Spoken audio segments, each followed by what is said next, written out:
สวัสดีค่ะวันนี้นะคะมาพบกับช anel เรากันอีกแล้วนะคะวันนี้นะคะเราก็จะมาทำแท็กว่า Halloween Squishy Tag นะคะอาจจะมีคนทำไปแล้วก็ขออภัยจริงๆนะคะเราไม่รู้จริงๆเนาะอาจจะแบบชื่อแท็กเหมือนกันแต่ว่า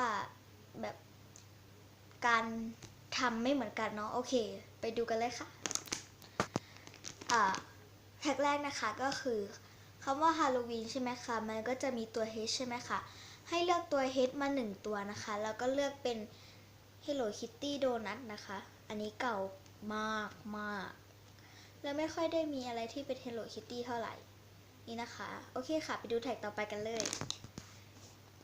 คำว่า Halloween Squishy Tag ใช่ไหมคะก็จะเป็นคำต่อไปนะคะเป็นคำว่า Squishy นะคะแล้วก็เลือกเป็นอันนี้นะคะเป็นแบรนด์นะคะแบรนด์ Squishy นะคะ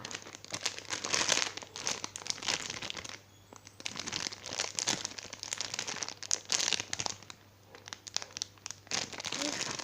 โอเคค่ะไปดูข้อต่อไปกันเลย Halloween Squishy Tag นะคะคำต่อไปคือ Tag นะคะก็เลือกเป็นอันนี้นะคะทำไมถึงเลือกอันนี้เพราะว่านี่ค่ะ Tag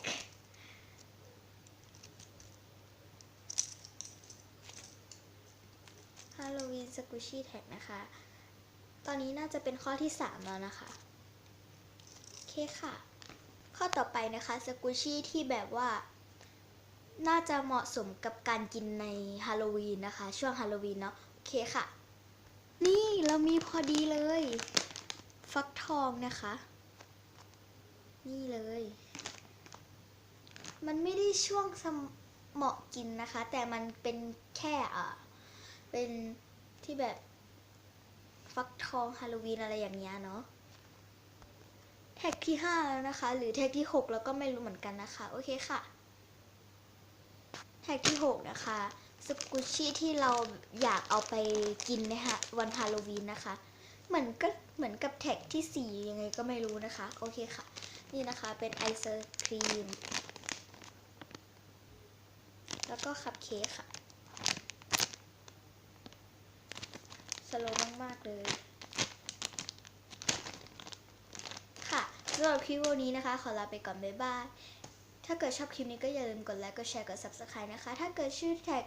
ซ้ำกับใครก็ขออภัยนะคะแต่ถ้าเกิดในตัวแท็กนะคะไม่ซ้ำกับใครก็ขออภัยนะคะก็สำหรับคลิปวันนี้นะคะบ๊ายบายใครอยากทำให้ CR Channel เราด้วยนะคะช่วยกันน้ำตาลนะบ๊ายบาย